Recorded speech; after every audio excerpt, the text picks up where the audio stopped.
Diputada, por favor, le pido respeto. Diputada Galear, por favor, le pido. No empecemos la sesión así. Y el día 9 de mayo vamos a realizar una jornada de huelga por 24 horas por los temas que vienen siendo sistemáticos en términos de ajuste. Nosotros creemos que necesariamente no se puede ajustar sobre los sectores más vulnerables. Queremos resolver las cuestiones salariales y el impacto que va a generar el ajuste de precios, el ajuste de tarifas y el ajuste que se viene dando sobre esta intención de achicar los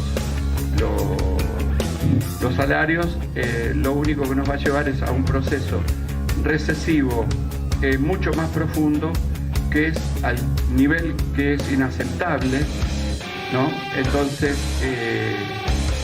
por ese motivo es que tomamos la decisión de convocar para un paro de 24 horas el día 9 de mayo.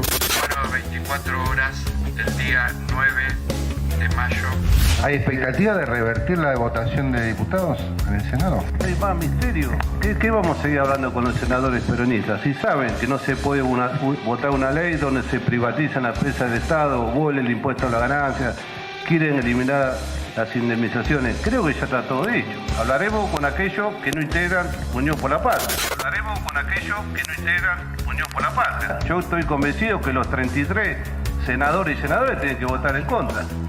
Porque llegan a ser senadores de los senadores cantando la marcha peronista, con los cuadros peronistas, y después tenemos que ir a buscarlo para que voten una ley en contra de los trabajadores. El presidente de la Nación, luego de despreciar nuestra feria, no se sonroja y pide participar en este espacio, cuya presencia está prevista para el próximo domingo 12 de mayo en la pista central de la Rural. Su participación en la feria implica una serie de erogaciones también extraordinarias que la Fundación El Libro no puede afrontar. Señor presidente, no hay plata. No hay plata. Nos lo vamos a presentar la Feria del Libro. En la Feria del Libro porque, digamos, mi hermana está llevando a cabo esa negociación y hay un nivel de hostilidad hacia mi persona y hacia nuestra gente que nos hace sospechar de que hay un intento de sabotear la presentación. Los que fueron de investigación, es decir, investigadores del gobierno, no identificaron que hubiera personal militar. Son chinos, son todos iguales. Son chinos, son todos iguales. En un bosque de la China, la chinita se perdió. Como yo andaba perdido, nos encontramos los dos.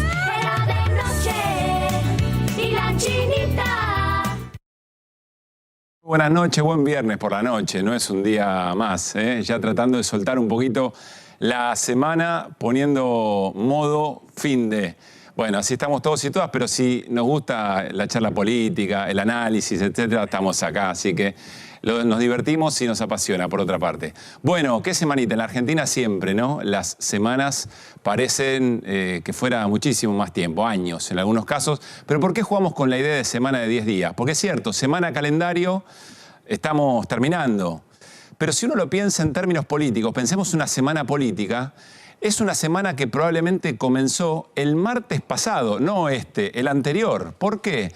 Bueno, porque es la movilización o fue la movilización por la educación pública y quizá, como venimos diciendo en Equipo de Noticias hace bastantes días, allí se haya abierto otro escenario.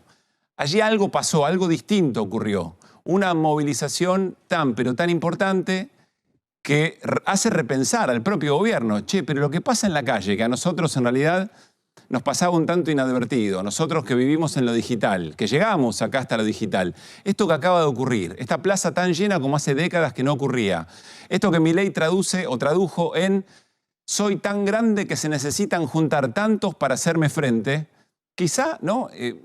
voz baja o como los jugadores de fútbol, preguntándole al lado, che, acá rompimos algo, jugamos con algo que no tendríamos que haber jugado, pisamos un cable que no deberíamos haber pisado. Bueno, esa es una pregunta que inaugura la semana política y que llega hasta hoy, pero que en el medio tiene de todo. Tiene, por supuesto, el tratamiento en el Congreso de la ley bases y el paquete fiscal, muy importante, no exageramos en esto, muy, pero muy determinante para el futuro, si se aprueba o no, eventualmente, la otra media sanción en el Senado. Pero en el medio tiene también la reaparición pública de Cristina Fernández de Kirchner, la expresidenta, que tampoco es un dato para no tener en cuenta. ¿Por qué eligió ese sábado? ¿Habrá tenido algo que ver con lo que pasó ese martes? ¿Con lo que inauguró, la etapa que inaugura, o creemos que puede inaugurar esa movilización? Y también estuvo lo de la Feria del Libro, que alguien, decíamos nosotros, alguien sonó la campana, Alejandro Bacaro, no muy conocido para el común de la gente, pero que se animó a decir al presidente y ponerse en el centro de la escena y decir, presidente, no hay plata. Lo que usted le dice a todos los argentinos y argentinas, ahora se lo decimos a usted. No hay plata, casi dando a entender a qué niveles está llegando el ajuste y a qué sectores empieza a tocar. Bueno, finalmente el presidente decide hacerlo en Luna Park. Un evento de otras características, pero que quizá tiene ribetes de mitin político en la presentación de un libro el próximo 22, muy poquitos días antes, probablemente donde termine todo esto, quién sabe, este recorte, digamos, de la vida política en la Argentina en el 25 de mayo y el camino hacia el famoso pacto. En el medio, por supuesto, todavía hay que ver qué es lo que pasa en el Senado. Ahora, esto al presidente, esto nos genera varias preguntas, por lo menos dos, muy rápidas. La primera, ¿qué tipo de victoria política tuvo el presidente con la media sanción en el Congreso? ¿Es una victoria que lo blinda en términos políticos para lo que quiere hacer o es una victoria circunstancial? ¿O es una victoria incluso que podría leerse mitad de vaso lleno, mitad de vaso vacío? El resto de la oposición empieza a amalgamarse. Bueno, vamos a ver qué pasa en el Senado. Y para la oposición también es una semana muy importante. ¿Por qué? Y porque algunos dicen, bueno, está por llegar ese momento en que la sociedad empieza a quebrar la confianza con el presidente o que le dio los atributos para llevar adelante algo que él dijo, un ajuste, pero que empieza a doler tanto que ya empieza a observarse, bueno, no era lo que esperábamos o no sabemos cuánto vamos a poder aguantar de todo esto. ¿Qué es lo que está pasando? Muy interesante, alguien me decía hoy, mucho cambio en las casas de cambio de $100, de $50, que es la gente que empieza a vender lo que tiene para poder estirar. ¿Hasta dónde? Y bueno, eso probablemente tenga un punto límite. Quizá cuando algún miembro de la familia se quede sin trabajo. Estamos cerca de eso por lo que nos cuentan incluso quienes están analizando de una manera hasta ortodoxa la economía. Y la política dice, bueno, salimos a actuar, podemos quedar en offside, porque el presidente cada vez que salimos se retroalimenta denostándonos. Pero al mismo tiempo la calle exige. Es una encrucijada interesante. Se la vamos a preguntar hoy, en este viernes por la noche, en A24, en Equipo de Noticias, a Juan Monteverde. Juan Monteverde, concejal de Rosario, pero que estuvo a muy poquito, desde su movimiento Ciudad Futura, de ganarle al socialismo la intendencia de Rosario. Es un dirigente joven, un dirigente que tiene la ambición de hacer política de una manera de volver a recuperar el oído presto de la sociedad a escuchar argumentos.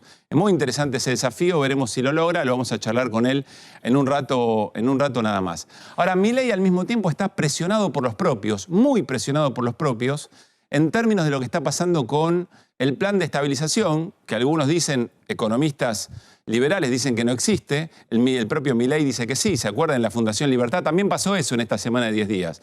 En la Fundación Libertad, que el presidente se burlaba de los economistas liberales diciendo que sí había un plan de estabilización y que le están preguntando por el tipo de cambio. El presidente hoy contestó respecto de este tema en un tuit que vamos a compartir a continuación. Este es el tuit del presidente Javier Milei. Atraso cambiario es lo que le achacan, insisto, economistas de su propia escuela. Bueno, da una serie de definiciones, francamente a mí me cuesta seguirlas, me interesa la economía, la política económica, me cuesta seguirlas. Se la vamos a preguntar en un rato a Roberto Kachanowski, uno de los referentes de la economía vista en términos liberales, que viene siendo muy duro con el presidente, le vamos a preguntar todo esto.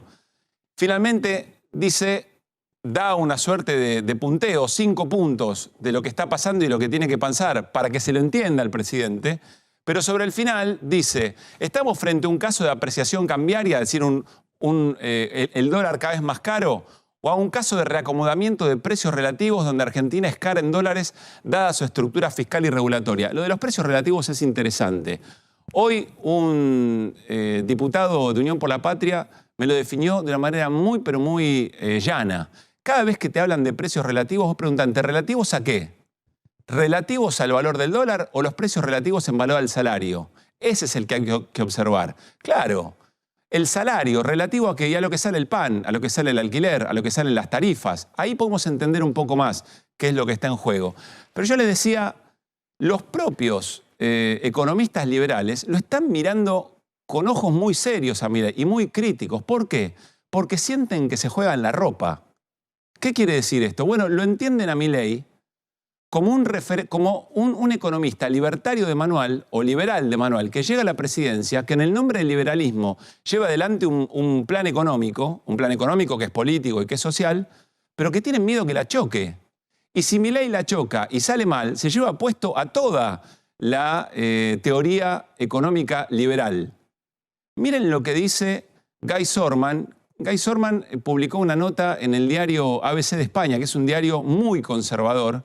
Allí, Guy Sorman es un filósofo, periodista, que adscribe a la teoría del liberalismo económico y que está muy preocupado. Pero vean de qué manera está preocupado. Dice Javier Milei, el liberalismo al revés. Esto se publicó hace unos días en el diario ABC de España, que insisto es un diario muy conservador. Salvar a Milei equivaldría a salvar al liberalismo. Equivaldría también a salvar a Argentina y a garantizar que en el futuro el liberalismo no se vea en el continente latinoamericano como el invento diabólico. Es decir, lo que está diciendo, hay que salvar a Milei, pero para salvar a Milei hay que decirle que está haciendo todo mal. Vean el primer párrafo de esta nota. De la misma manera que el general Pinochet, comparación fuerte, al reivindicar el liberalismo económico, lo convirtió en ilegítimo. Ahora estamos ante una situación similar, aún más peligrosa que lo que hizo Pinochet, dictadura militar en Chile, respecto del manual liberal. Sabemos que el presidente argentino se presenta como el profeta de la doctrina liberal y que pretende aplicarla sin reparo alguno. Si logra sacar a Argentina de su atolladero económico y político, habrá que agradecerle. Habrá demostrado que el liberalismo es la solución a la pobreza, la discriminación y la decadencia. Y si fracasa, el liberalismo no se recuperará hasta dentro de una generación, el tiempo que tardemos en olvidar a este presidente extravagante. Es muy fuerte la definición. Esta es la preocupación. Por eso, muchos economistas liberales que en un momento estuvieron asesorando al propio Milei, que se pensaba que iba a ser parte de su equipo económico aquí en la Argentina, Carlos Rodríguez, el propio Miguel Broda, bueno, Roberto Kaczorowski, que insisto, en un ratito va a estar charlando con nosotros, están muy preocupados porque Milei se puede llevar puesto todo por lo que vienen trabajando durante tantos años, insistiendo que esa es la salida para la Argentina. Guy Sorman les decía, en octubre de este año, cuando le preguntaron por Javier Milei, contestó esto. Miren lo que contestó en octubre antes de que asuma el propio presidente, pero ya lo conocía y vean por qué. Al ser consultado sobre la figura de Milei, el profesor y filósofo francés dijo, es terrible. El problema de Milei es que dice que es liberal. Fue mi alumno en Buenos Aires. En primer lugar es un loco y solo en segundo plano es liberal. Este es el grado de preocupación que tienen respecto de Javier Milei para tratar de salvar su propia doctrina. Bueno, vamos a estar charlando sobre esto, insisto, con Roberto Kaczorowski en un ratito nada más. La canciller Diana Mondino, evidentemente alguien le dijo, che, hay que salir a resolver este problemita que se generó con China. Fue a una radio colega o habló con una radio colega y dijo esto. Trató de aclarar, ¿no? Eso de discriminatorio y que funciona, me parece que vamos a tener que charlarlo bastante porque de ninguna manera fue esa la intención, el contenido ni el contexto. Ok, pero fue una metida de pata. Pero bueno, ¿cómo va? Fue una metida de pata, ¿no? ¿Por qué? ¿Son todos iguales los que participaron? ¿Son todos civiles? No, usted dijo, son chinos, son todos iguales. Son todos iguales los que participaron. Estamos hablando de la visita a la Estación Espacial China en Neuquén.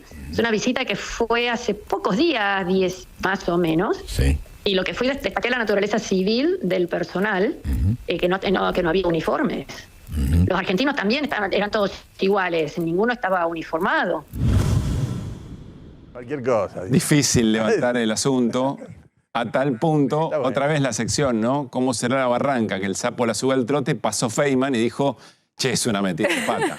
Esto de andar discriminando así es un montón, dijo Eduardo Feynman. Bueno, vamos a ver cómo sigue el tema, pero claramente la canciller, y no es el único el único gaf, si ustedes me permiten, que ha tenido Mondino en su trayectoria, pero ya lo vamos a repasar más adelante. Vos sabés que yo me pregunté una cosa con esto, que es, antes en el INADI, por decir algo así, había una denuncia. Está cerrado. ¿No lo cerraron? Yo hablé con gente del INADI hoy. Hay mucha gente que no está, hay gente que me va a contar. Para el lunes yo te voy a traer cuántas denuncias hay. Quiero empezar a averiguar. Dije, a ver el INADI cómo está funcionando. Alguien me contó hoy que frente al INADI hubo comunicadores que tuvieron que ir a pedirle disculpas y retractarse con la comunidad china también. Se sorprenderían, digamos, de quién estamos hablando, pero más allá de eso está claro que una de las funciones que cumple eventualmente es esa. Vamos a ver, insisto, cómo sigue. Bueno, en un rato viene Roberto Kachanowski, vamos a hablar sobre la mirada liberal. Cierro esto, Fer. Viene Roberto Kachanowski sobre cuáles son las críticas que le hace economistas liberales al plan económico de Javier Milei. Vamos a hablar con Juan Monteverde, concejal de Rosario, respecto de las nuevas generaciones de la dirigencia política y la encrucijada en la que está la política, aquella política que quiere argumentar, la política que quiere intercambiar ideas frente a una sociedad que levanta la guardia enseguida cada vez que hay determinado tipo de planteos y eventualmente vota más emocionalmente que racionalmente. Y en un ratito de qué hablamos, Fer, también tenemos consejo de consumo, ¿no? Sí, anduvimos por el supermercado y hay un par de cosas interesantes, más allá de que los días que hay descuentos en 40% en vinos es inigualable, porque se consiguen vinos de alta gama en precios que casi termina siendo la mitad de lo que están en todas las vinerías. Bueno, está arrancando el fin de semana. Vamos a hablar de otras cosas. Vamos a hablar, por ejemplo, de lo más interesante para la gente, es que es un momento que está más barato comprar la espinaca congelada para hacer una tarta. Sale casi la mitad la espinaca congelada que la espinaca que compras en la verdulería. Y ya estuve sacando fotos a la primera espinaca llegada de España, que no compré la de acá, que valía más o menos lo mismo, y la espinaca venía de España. Digo, ¿cuánto viajó esto? ¿En qué barco? ¿Dónde? Me la como la de acá. Perdón, eso es parte de los alimentos que vinieron con esta importación. Sí, pues está hecho por un supermercado, sí. Bueno, y Melody, ¿de qué hablaremos un ratito? Vamos a hablar de todo. Tenemos la inteligencia artificial que escanea el iris.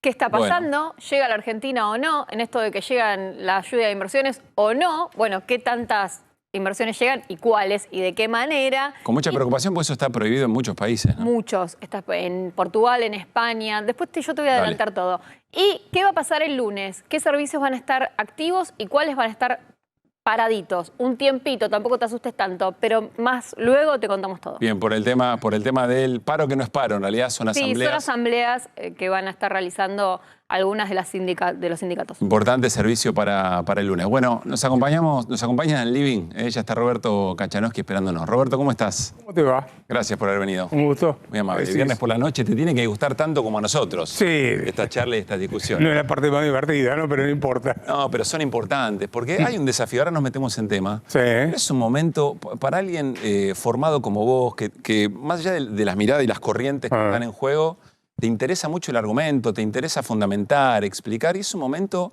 en que la sociedad parece estar como... el enojo con la política ha llevado como a levantar la guardia demasiado pronto ante ciertas ideas, ¿no? Llevó, el enojo con la política llevó la secuencia de decir, lo sigo a este y no me importa más nada, no quiero ningún argumento. Hay que darle tiempo, lo que sea, no importa.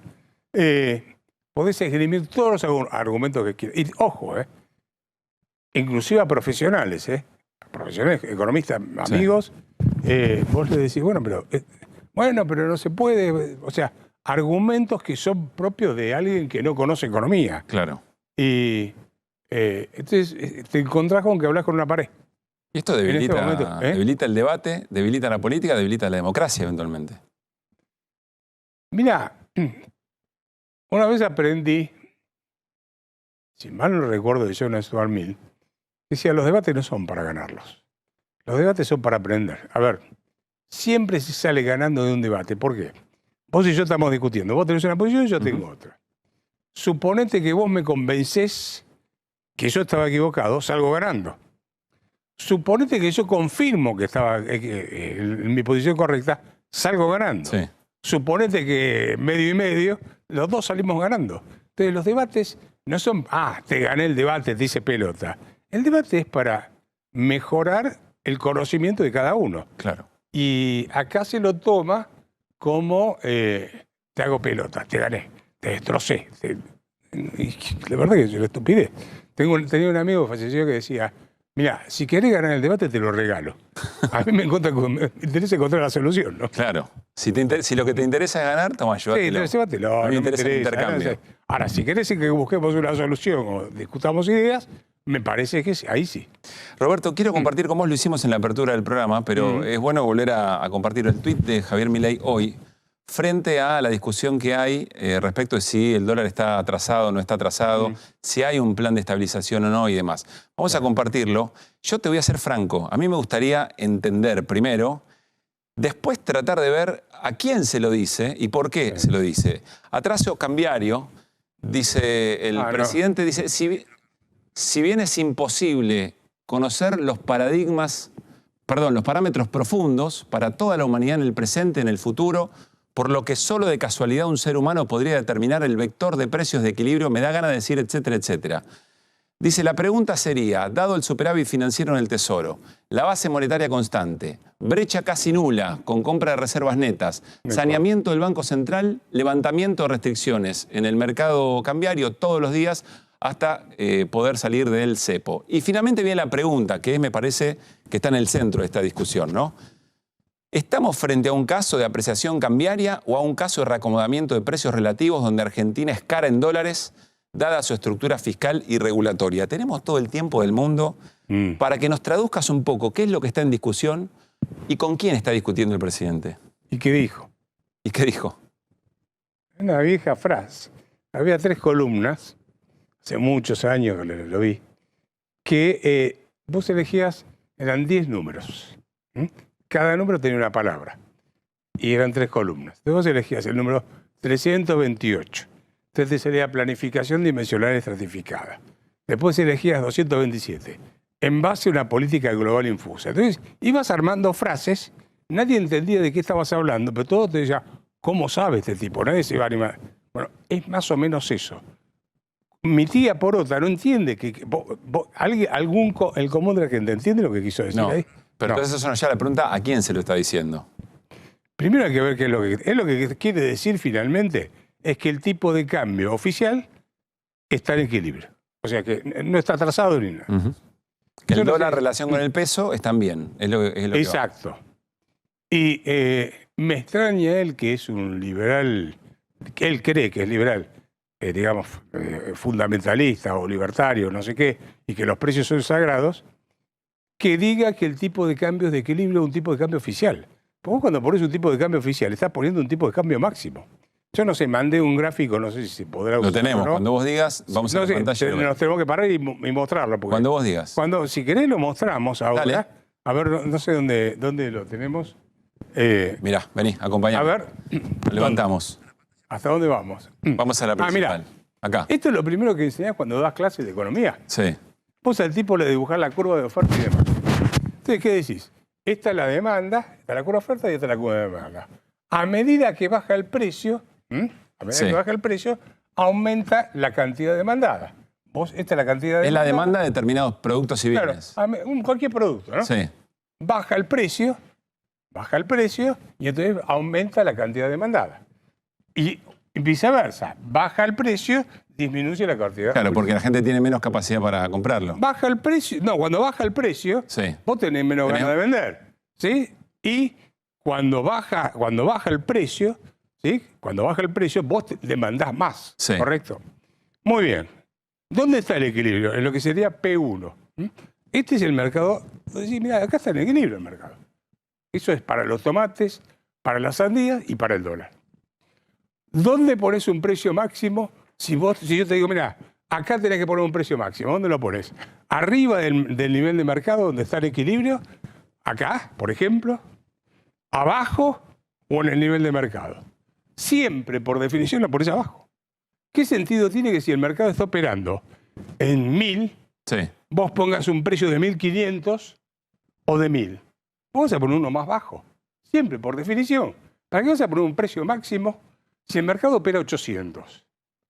Vos ponés un precio máximo en 1.500 ¿Pero qué es lo que yo pesos. quiero? ¿Cuál es mi interés para decidir un precio máximo? Poner un precio por debajo del nivel de mercado. Sí. Ese es el único sentido. ¿Para qué? ¿Para qué? Para que esté artificialmente bajo por cualquier razón. Bien. Por eso cuando te ponen los precios máximos, ¿qué pasa? Se contrae la cantidad ofrecida, se expande la cantidad demandada y la diferencia, C2, C3, ¿qué es? El faltante. Vas al supermercado, no hay papel higiénico, no hay aceite, etc. Acá Eso eso es es lo que te llevado a produce dólares. la intervención de fijar un precio. Un precio máximo. Sí. ¿Qué es lo que pasa con el mercado de cambio? Lo mismo. ¿Qué es el C2 y entre la diferencia esta? El cepo cambiario.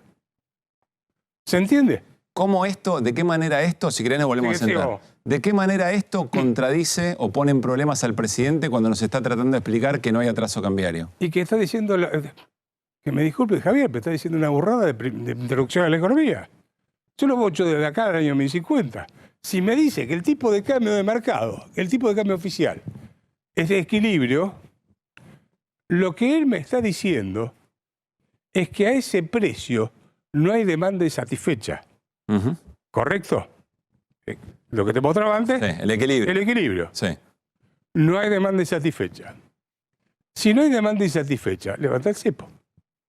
¿Por qué no lo levantas? O sea, lo que vos le dirías a Javier Milei frente a esta definición es, sí, a ver, levanta el cepo a ver qué pasa. Claro. Si vos me decís que es un precio de equilibrio, que tuviste la visión de definir a cuánto tiene que estar el precio del tomate, el precio de la lechuga, el precio de no sé qué cosa, sí. Como sos un visionario y sabés cuánto tiene que estar el precio del dólar, bueno, si ese es el precio de equilibrio, saca el cepo, porque quiere decir que no hay demanda insatisfecha. Te voy entendiendo y te voy siguiendo. ¿Y qué pasaría si hoy, en esta instancia... En estas condiciones le vuela todo. Y él lo sabe. No hay demanda insatisfecha. Hay demanda insatisfecha. Se va el dólar muy alto. Y claro. Y eso se te traslada a precios. Porque aunque él no lo diga, y aunque él diga que su ancla es el equilibrio fiscal, él está haciendo lo mismo que Martínez de Oz. ¿Cómo? Él está haciendo lo mismo que Martínez de Oz. Está usando el dólar como ancla cambiaria. Martínez de Oz usó lo que se llamaba la tablita cambiaria. Atrasaba el tipo de cambio y con eso trataba de frenar la tasa de inflación.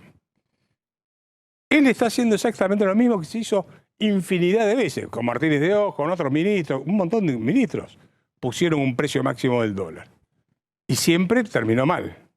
Entonces, la pregunta es, si vos tenés el tipo de cambio que no está atrasado, según vos, o sea, no según vos, sino según Javier, ¿no? Sí. Bueno, según Javier, si vos no tenés el tipo de cambio atrasado, saca el cepo. Es muy fácil. Quiere decir que no hay demanda insatisfecha. Si no hay demanda insatisfecha, vos mañana sacás el cepo o el lunes y no pasa nada, porque el mercado está perfectamente abastecido. Al precio que vos decís que tiene que estar abastecido, que es este. A ver, segunda pregunta frente a esto. ¿Ya entendió lo que digo? Sí, ya me está diciendo qué está diciendo Milei. Ahora, ¿por qué lo dice? ¿Qué es lo que le preocupa? ¿Por qué sale a hacer esta aclaración? A tu interpretación, por supuesto, Roberto, ¿no? Y se debe sentir mal de él, que siempre dijo que todo tenía que ser libre, tener un tipo de cambio controlado.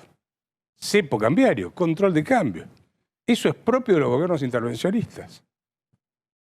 Entonces tiene que salir a defenderse de alguna manera. Y entonces inventa esta historia de que él descubrió cuál es el tipo de cambio de equilibrio. ¿Y querés que te diga una cosa? El tipo de cambio de equilibrio no lo sabe ningún economista. Es una cosa que a los economistas siempre nos preguntan, sí, ¿a cuánto tendría que estar el dólar? Cualquier economista que te dé un número te está inventando, te está haciendo sanata. Por supuesto que a mí me preguntan, y siempre pregunto, y bueno, ¿a qué hora y qué día? ¿Viste? Pero la realidad es que es como el precio de los productos. Vos nunca, el economista no puede predecir precios, puede predecir tendencias. Mirá, en base a lo que vos estás haciendo, la economía se puede mover para acá, se puede mover para allá, etc. Pero no podés decir, este es el precio de equilibrio. No existe eso. En economía, no existe. Es decir, lo que tendría que decir Milei, pero va a contramano de todo lo que, de lo que promulga, o lo que promueve, es, mirá, yo lo estoy controlando porque si no lo controlo se me desborda. Yo lo tengo que controlar porque si no se me va todo al diablo porque no tengo ningún plan económico. ¿Y por qué? Porque no tengo un plan económico. A ver, y entonces quizá va con la tercera pregunta. ¿A quién se lo está diciendo, crees vos? Porque en este lenguaje evidentemente al público general no le está hablando. A ver, la mayoría de los economistas sabemos que este tipo de cambio está trazado por definición. No digo cuánto, digo por definición, ¿eh? Porque cuando vos pones un precio máximo, vos por definición lo ponés por debajo del nivel de mercado.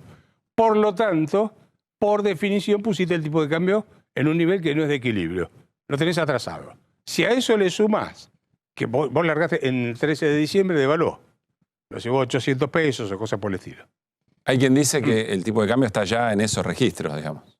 Sí, bueno, la devaluación. Claro. Ahora, el problema es que a lo largo de estos 4 meses, sí, más o menos, vos tuviste una inflación de 2 dígitos mensuales y estuviste ajustando el dólar oficial por un 2%.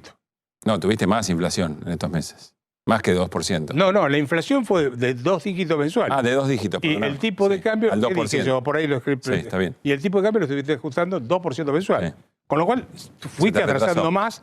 Por eso, Argentina hoy es cara de nuevo en dólares. Así estaban hablando de comprar cosas afuera, no sé. Vos vas a ver, parate en la frontera con Chile. Sí. Y fíjate, mira, no haces ningún cálculo econométrico, nada de eso. Te parás en la frontera de Chile y decís, ¿para dónde van los tours de compra? ¿De Chile para la Argentina o de Argentina para Chile? Van de Argentina para Chile. ¿Por qué? Porque el dólar está barato, artificialmente barato.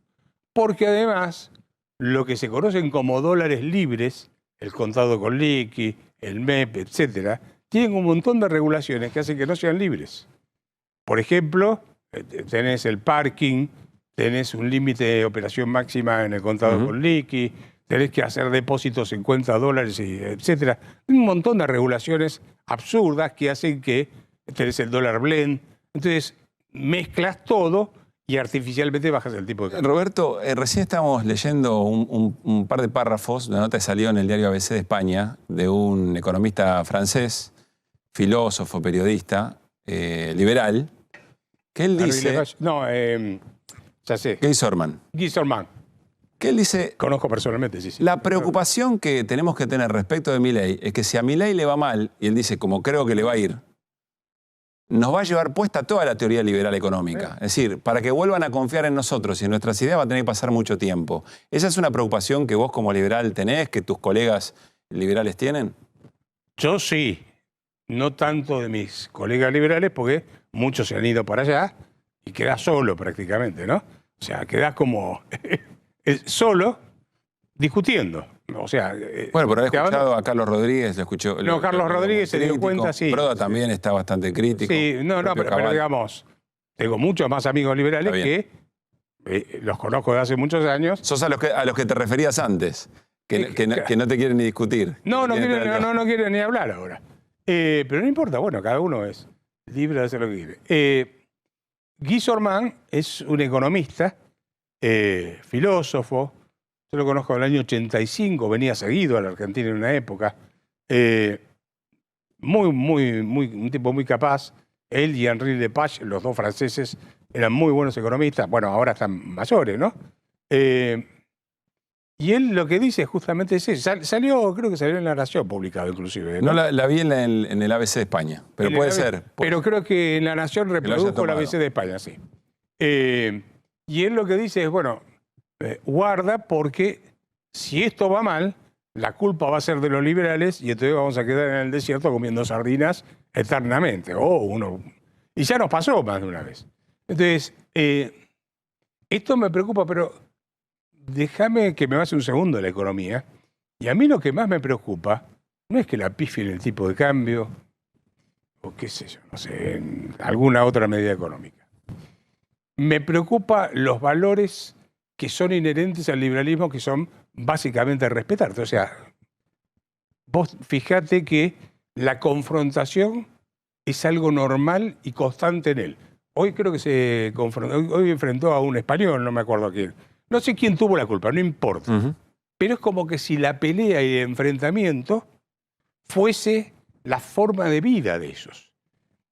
Y es más, anoche estaba en otro canal, en TN, con Nicolás Márquez, estábamos debatiendo, y ellos te dicen, insultar es libertad de expresión. O sea, que yo te puteé, es libertad de expresión. ¿Y querés que te diga una cosa? Las cosas empiezan así. con la agresión verbal y terminan con la agresión física. Entonces, no puedo tolerar que porque vos pienses distinto, yo te tenga que putear. No sé si lo digo claramente para que se entienda. Ellos consideran que insultarte, agredirte, atacarte personalmente, degradarte, es parte de la libertad de expresión. Pero te agrego algo, daría la sensación que es un modo de acumular política. Sí, bueno, a ver, ojo, el kirchnerismo también hacía algo parecido, ¿no? Porque Cristina Kirchner no era muy condescendiente con los adversarios. Entonces, vos lo que notás hoy en día es, de nuevo, esa cosa de me impongo porque te insulto, te agredo, te llevo por delante, etc. Y ahora veo que quieren hacer el pacto de Mayo. Sí. Y ni siquiera le hicieron, porque en realidad el pacto de Mayo es casi una copia, si querés, de lo que fue los pactos de la Moncloa. Los pactos de la Moncloa que se firmaron allá por 1975, si yo mal no recuerdo, un poco más.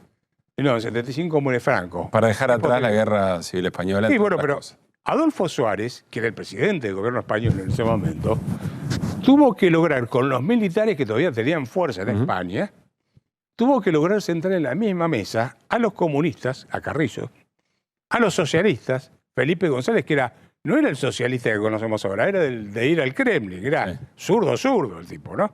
A los franquistas, a los centristas, y logró el trabajo con el apoyo del rey Juan Carlos, por cierto.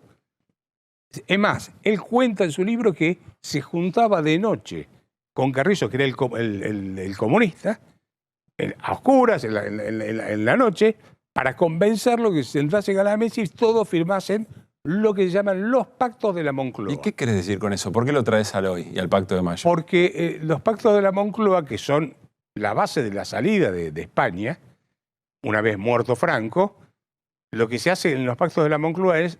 El primer pacto es una estupidez, es un acuerdo de precios y salarios. Pero después vienen una serie de acuerdos sobre las políticas públicas a seguir a lo largo del tiempo, la libertad de expresión, un montón de cosas que no había en el franquismo. Entonces, se establece todo eso y todos firman. Está en la foto, te metes en internet y las vas a encontrar. Están todos ahí. Entonces, la pregunta es, ¿hoy se está buscando una especie de pactos de la Moncloa el 25 de mayo o solo firman los que están conmigo? ¿Y vos qué crees? Daría la sensación que van a firmar solo los que están con él. ¿Y eso qué riesgo tiene? Eso lo que te crea es una sociedad dividida que no va a tener políticas públicas de largo plazo. Porque gana uno u otro, van a cambiar. Y vos lo que tenés que lograr, que fue lo que logra Adolfo Suárez en su momento, es que todos se encolumnen detrás de ciertas políticas públicas que no importa quién ganase, iban a seguir. Te estoy hablando de España, no me acuerdo ahora exactamente el año en que se firma. En términos económicos, eso acomoda expectativas. En términos económicos te acomoda expectativas e inclusive te hace, lograron entrar en la Unión Europea, etc. Vos hoy yo mirá, fui por primera vez a España en 1979, volví a la Argentina y vos venías a Buenos Aires. Buenos Aires estaba mejor que España, sí, que Madrid. Hoy vos vas a... Dictadura, ¿no? Plena dictadura.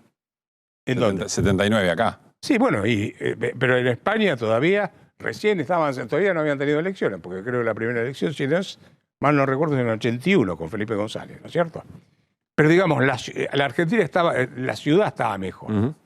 Hoy vos vas a Madrid y es una cosa totalmente distinta. Te vas de Barcelona ¿cómo se llama? A Madrid en el tren AVE a 300 kilómetros por hora. Acá no podemos hacer un tren de alta velocidad de acá a Rosario ni por falta de esos acuerdos que vos... Por falta de previsibilidad, de reglas de juego, etc. Roberto, ¿por qué decís que no hay plan económico? ¿Cuál es el plan económico? Me lo tenés que contestar vos porque me encanta la economía, me encanta la política económica, pero no tengo las herramientas que vos tenés. El plan económico es... Todavía no sabemos ni siquiera cuál va a ser la política monetaria, por ejemplo.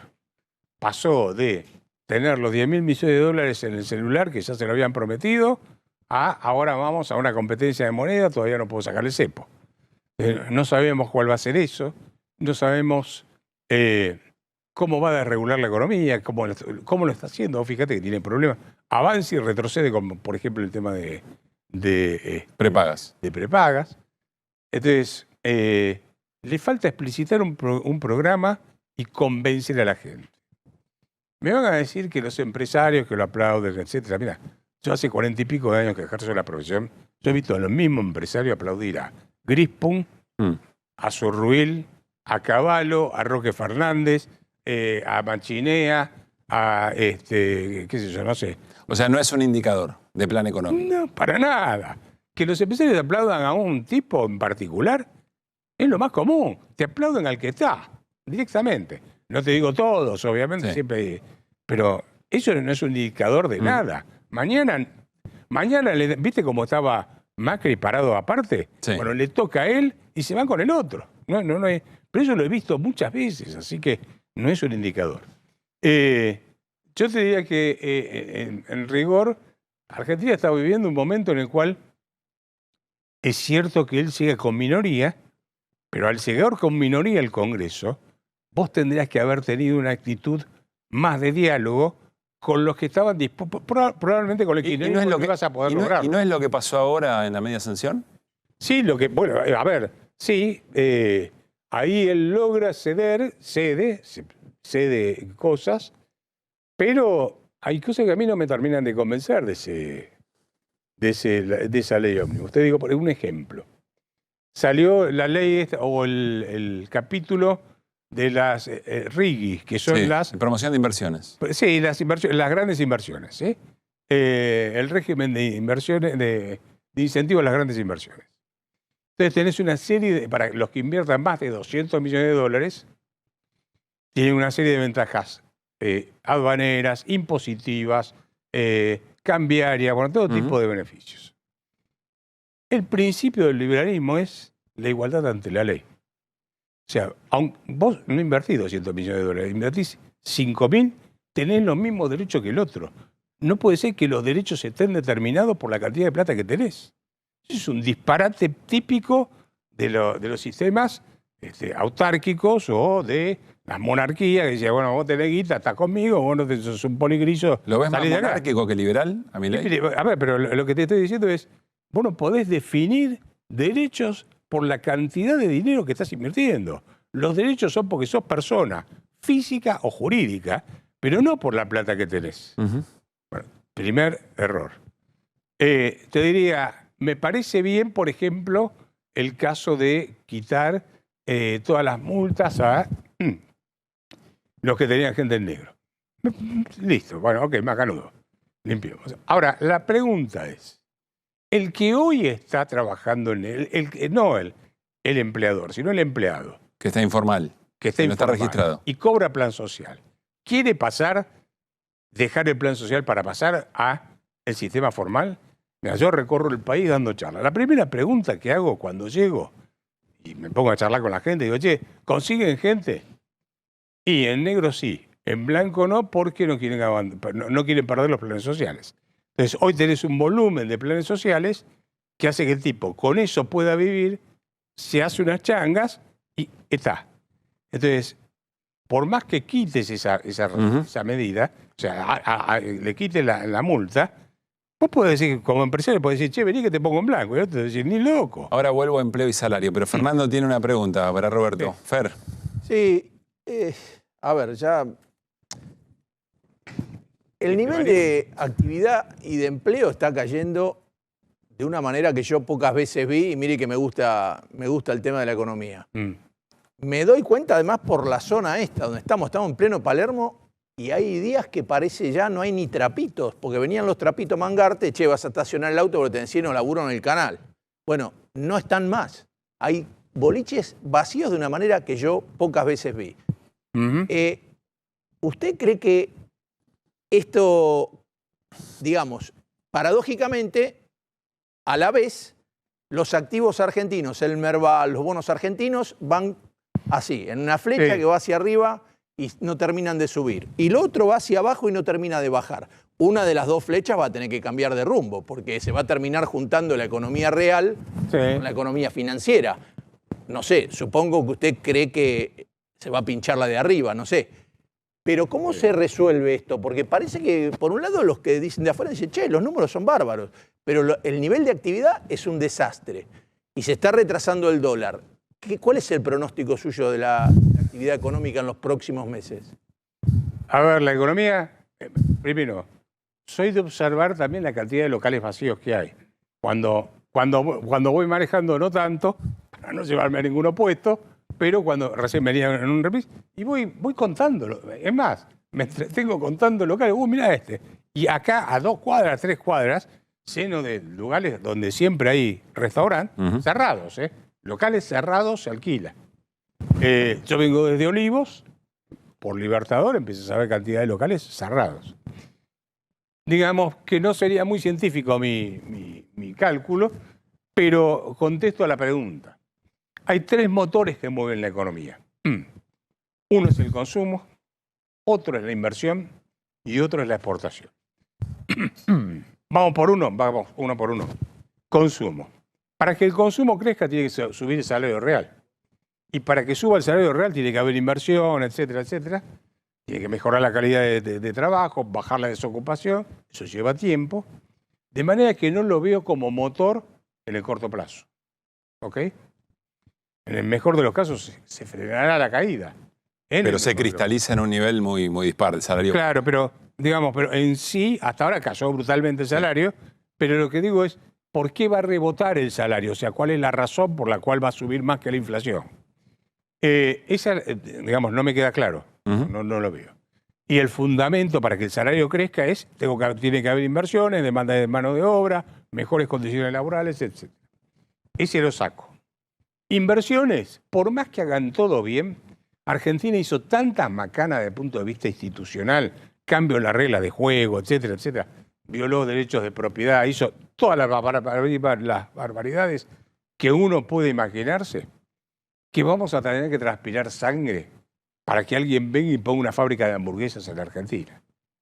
O sea, por el lado de la inversión tampoco la ves. No lo veo por ahora, o sea, alguno va a invertir seguramente, algo va a... No va a mover el amperímetro. Claro, no, pero lo que digo es una avalancha de inversiones en serio que, viste que, mirá, este pone un shopping, el otro pone una fábrica, el otro pone no sé qué. Perdóname, agrego algo político, mucho menos si lo que vos crees que es el Pacto de Mayo no es un consenso estable, sino una imposición monárquica. Te estoy citando a vos. Sí, mucho menos. Si vos no tenés la previsibilidad de largo plazo, ¿qué es lo que hace que los países crezcan? La previsibilidad de largo plazo es la regla de juego. Bien. Y nosotros lo que tenemos es imprevisibilidad de regla de juego en el corto plazo inclusive. De manera que tenemos consumo no, inversión no, queda exportaciones. Y te voy a dar un dato que tal vez marque la pauta de que tal vez este año las exportaciones tampoco sean un gran motor. Hubo récord de venta de silobolsas. ¿Qué quiere decir eso? Que al productor el precio del dólar, al tipo de cambio no les negocio, y además está bajando el precio de la soja, no les negocio. Claro. Entonces va a vender lo que necesite vender para poder cubrir los costos operativos, etcétera, y lo va a usar como una caja, o sea, lo usa como una caja de seguridad. O sea que de los 3 motores, como tienen además el tipo de cambio atrasado, y eso desestimula más la exportación, se están quedando, o sea, estamos planeando en el Zoom. Vos podés planear un tiempo, lo que no sé es cuánto tiempo podés planear. A tu pregunta, entonces, trato de contestar, yo por ahora no veo un rebote en B, con toda sinceridad. Rebote en B hubo, ejemplo, en el 2020, cuando estuvo la pandemia, te salida de la pandemia. No laburás. Entonces, todos dejaron de laburar, cayó. Entonces te dije al otro día, podés laburar. Y bueno, ahí subí, ahí tenés una vez. Sí. Subiste otra vez. Te va de vacaciones y todo eso. Claro, ¿Y entonces qué ves? Si no es en B. Y bueno, ahí la letra si no es de rebote. Cada uno, ahí la letra que cada uno... Mirá, cada uno tiene su letra. El que te dice que va a ser una L, el que dice que va a ser una U. Para hacerlo más sencillo, vos ves una Nike. recesión que se queda. Y yo veo un proceso... No, puede ser que tengas algún pequeño rebote y algo así tipo... ¿Viste el símbolo de Nike? ¿De Nike? Sí. En pipa. Claro. No, es... O sea, cae... Está bien. Y después sube muy lento. A ver, Roberto, te quiero... O no lo sé, ¿eh? Sí. Estoy adivinando. Te quiero hacer una última pregunta. No es una pregunta sencilla. Estamos hablando y te estamos escuchando sabiendo de tu manera de ver la economía en términos liberales. En ese sentido te lo pregunto. Y hablamos mucho en términos técnico-económicos. A veces da la sensación que falta cierta empatía humana. Es decir, el precio que se está pagando, el precio que está pagando la sociedad. Sí.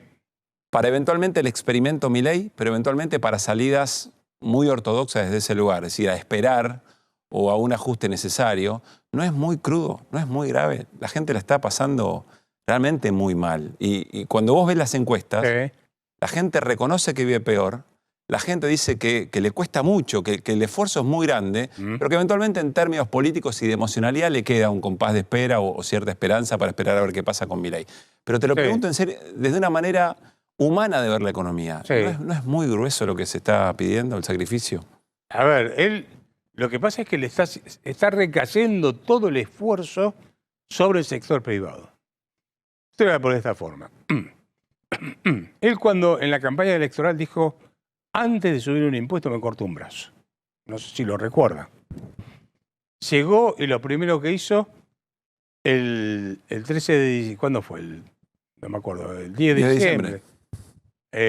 Sube el impuesto país del 7,5% al 17,5%. Quiso subir el impuesto a las ganancias, recuerden que fue, creo que lo mandó por el DNU o la ley ómnibus, no me acuerdo por cuál de los dos fue. Pero ya te estaba subiendo impuestos. DNU y después sacaron el paquete fiscal. Creo que fue el DNU y después sacaron el paquete fiscal. Después también quiso subir los derechos de exportación, que eso lo frenaron las provincias. Vos tenés todos los meses que te están ajustando la tasa o el impuesto al combustible. ¿Ok? Y algo que yo no sé si ustedes viven en la provincia de Buenos Aires, alguno de ustedes. Yo vivo cerca suyo, así que mire. Bueno, fíjate la boleta de luz, por ejemplo, me llegó. Entonces, te vas al otro lado, o adelante, y te fijas todos los impuestos que te están cobrando. Entonces, tenés impuestos nacionales, provinciales, municipales, tasas municipales, fideicomiso, qué sé yo. Entonces, mirás y, claro, vos lo que tenés detrás del aumento de las tarifas, por ejemplo, a mí me vino un aumento del 190% del cargo fijo, que es lo que te cobran de NOR por traerte la luz hasta tu casa, y del 188% del kilowatt. No protesto porque eso es lo que tengo que pagar. Nadie tiene por qué regalarme la luz. Ahora, el problema es que detrás de eso va enganchado todos los impuestos. Entonces, te meten toda la carga tributaria, tasas municipales, impuestos provinciales, fideicomisos, etcétera, colgados de las tarifas. Entonces, te meten un impuestazo de ese lado que te mata. Entonces, vos tenés a la gente que le dijeron, te libero todos los precios, me parece bien, fantástico, pero no te libero el tipo de cambio. Pregunta por qué el tipo de cambio sí tiene que estar controlado y el otro no. Tampoco las paritarias, ¿no? Las paritarias tampoco las liberaron. Las paritarias tampoco las liberaron. Entonces, claro, porque vos si liberas todo. Si libero los precios, libero el tipo de cambio y libero los salarios. Ya no es más liberal que Milei, porque le dice, déjame negociar con el empresario. No te... Obvio. Y claro, ¿por qué otro tipo va a negociar por mí? Es que yo negocio mi sueldo por mi cuenta. Y además de eso, entonces vos me perdí ahora, pará. No, yo vuelvo. Pero vos te das cuenta que me contestás con un montón de variables del económico. Lo que te pregunto es, ¿tenía que ser los jubilados tan licuados y los salarios tan abajo el plan? No, pero bueno, es lo que hizo él. O sea, había una alternativa, había otro camino. No, vos le trasladaste todo al sector privado. Te licuaste las jubilaciones a los jubilados. Pero es importante lo que decís vos, como economista liberal, decís, había otra alternativa, porque en buena parte de la legitimidad que tiene el plan económico de Javier Milei es que le hizo creer a un sector mayoritario de la sociedad que no había otra. A ver, yo te lo voy a poner de esta forma. Sí. Y cerramos. Un minuto. Hubo dos planes económicos. Uno, a mí no me convence, pero lo reconozco como válido. Sí. Uno fue el Plan Austral, en 1985, y la convertibilidad. ¿Te guste? No entremos a discutir. Sí. ¿Qué generaron esos dos planes? Shock de confianza. La gente cambió las expectativas, dijo invierto, compro, etcétera.